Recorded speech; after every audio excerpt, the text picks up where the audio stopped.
Hello everyone, a very warm welcome to Daksh, a one stop solution to your academic courses. Hope you all are doing well. If you are new to my channel, do not forget to subscribe it and press the bell icon to get all the notifications of my latest videos first.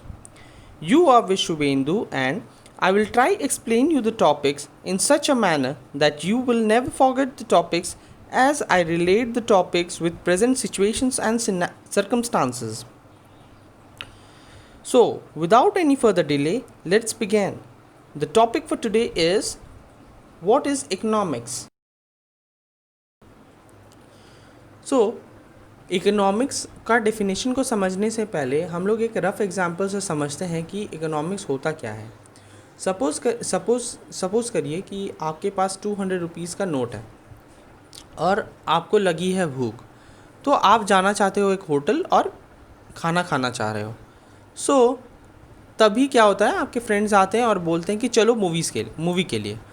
तो अब आप dilemma में हो कि आप movie जाओगे उनके साथ या आप खाना खाओगे। तो आप जो भी चॉइस अपना करते हो और उस 200 रुपीज़ का जैसे भी करके यूज़ करते हो, यही है एक्चुअल में इकोनॉमिक्स, कि आप अपने स्केर्स रिसोर्सेज को कैसे यूज़ कर रहे हो कि आपको मैक्स सेटिस्फैक्शन प्रोवाइड हो। अगर आपके पास 400 रुपीज़ होता या 1000 होता तो आप दोनों ही चीज़ों को कर सकते थे। आप खाना भी खा सकते थे, आप मूवी के लिए भी जा सकते थे। बट क्योंकि आपके पास रिसोर्स कम है तो आप उस रिसोर्स को कैसे मैनेज करोगे, यही जो मैनेज करना होता है, यही इकोनॉमिक्स बोलता है। तो अब आते हैं डेफिनेशन पे। The word economics was defined from two Greek words, oikos a house and nomos to manage. देखिए, इकोनॉमिक्स जो है वो दो वर्ड से आया है, दो ग्रीक वर्ड, ओइकस जिसका मतलब है एक घर और नॉमस जिसका मतलब है मैनेजमेंट, और कंबाइन करोगे तो उसका मतलब बनता है एक घर को कैसे मैनेज किया जाता है।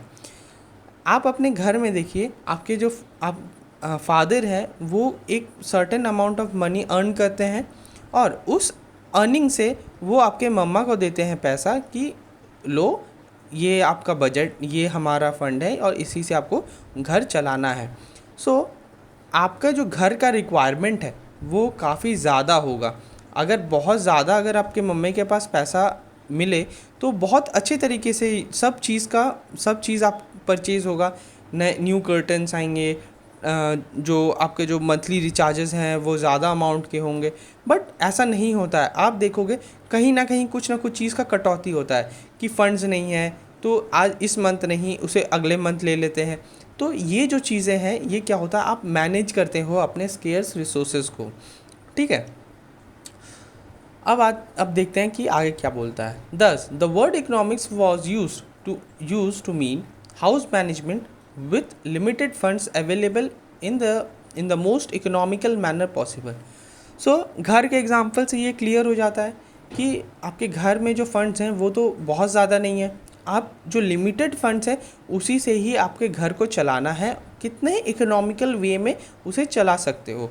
जो मैक्स प्रायोरिटी के जो चीज़ हैं उन्हें ज़्यादा आप प्रायोरिटी दोगे और उन पे ज़्यादा आप एक्सपेंस करोगे, और जो कम प्रायोरिटी के होंगे मे बी उसे आप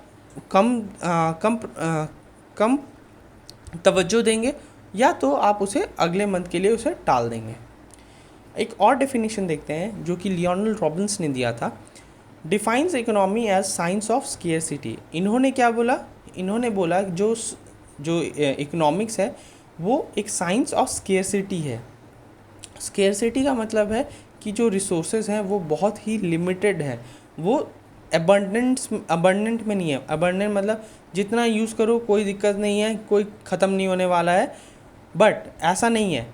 स्केर्सिटी का मतलब है कि ये एक टाइम के बाद ख़त्म हो जाएगा, तो इसका एक लिमिटेशन है, वो इतना ज़्यादा रिप्लेनिश नहीं हो रहा है। अगर हम उसे वाइजली यूज़ नहीं करेंगे तो वो एग्जॉस्ट हो जाएगा। लाइक एग्जांपल सोचिए कि पेट्रोलियम, अगर हम लोग पेट्रोलियम को अगर वाइजली यूज़ नहीं करेंगे तो पेट्रोलियम ख़त्म हो जाएगा। पेट्रोलियम जो है वो एक स्केर्स रिसोर्स है। एक और डेफिनेशन है प्रोफेसर रॉबिन्स ने अपने book nature and significance of economic science states में दिया था। Economy is the science which studies human behaviour as a relationship between ends and scarce means which has alternative uses. इन्होंने human beings का relationship बताया था science ends and scarce means पे।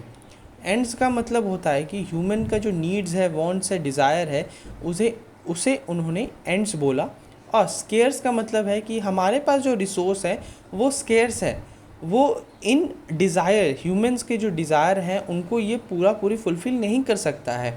तो हम कैसे इन चीज़ों को, अपने स्केयर्स रिसोर्सेज को कैसे यूटिलाइज़ करें कि मैक्स सेटिस्फैक्शन ह्यूमंस को हम लोग प्रोवाइड कर सके, या ऑल्टरनेटिव यूज़ निकाल सके उन्हीं चीज़ों में से, हम लोग कैसे ऑल्टरनेटिव यूज़ कर सकें। सपोज़ करिए आपको एक कार परचेस करना है और आपके पास बजट है 5 लाख रुपये का, तो आप क्या करोगे? आप हुंडई के शोरूम में भी जाओगे, आप देखोगे कि अच्छा i20 मिल रहा है। आप वही मारुति के में भी जाओगे और बोलोगे अच्छा बलिनो मिल रहा है। वहाँ पर आप चेक करोगे कि मुझे क्या स्पेसिफिकेशंस मिल रहे हैं, क्या मुझे इसमें कस्टमाइज़ कर सकता हूँ मैं, क्या लेदर सीट्स मिल रहे हैं कि नहीं, या टच पैनल वाला मुझे इंफोटेनमेंट सिस्टम मिल रहा है कि नहीं। आपको 5 लाख रुपये में जहाँ आपको मैक्स चीज़ मिलता है, जहाँ आपको जो सर्विसेज हैं ज़्यादा बेटर क्वालिटी का मिलेगा, आप वहाँ उस 5 लाख का यूज़ करोगे, उस कंपनी का जो प्रोडक्ट है आप परचेज़ करोगे। मतलब आप क्या कर रहे हो? आप अपने जो स्केयर्स नीड्स हैं उनको आप फुल यूटिलाइज़ कर रहे हो। अगला जो डेफिनेशन है हमारे पास वो है प्रोफेसर ए सैमुअल्सन का। ये जो डेफिनेशन है ये आप अपने रेफरेंस के लिए पढ़िएगा और इसे अंडरस्टैंड करिएगा। I think 2 definition more than enough है। मैंने इसे ऐड कर दिया था आपके रेफरेंस और आपके नॉलेज के लिए। अगर आपको इसमें कोई डिफ़िकल्टी फेस होता है तो do let me know in the comment section. So guys, that's all for today. Hope you enjoyed the video. Thank you for watching this video. Do subscribe and press the bell icon to get the notification first. Stay tuned for my next class. For then, stay home, stay safe. Thank you.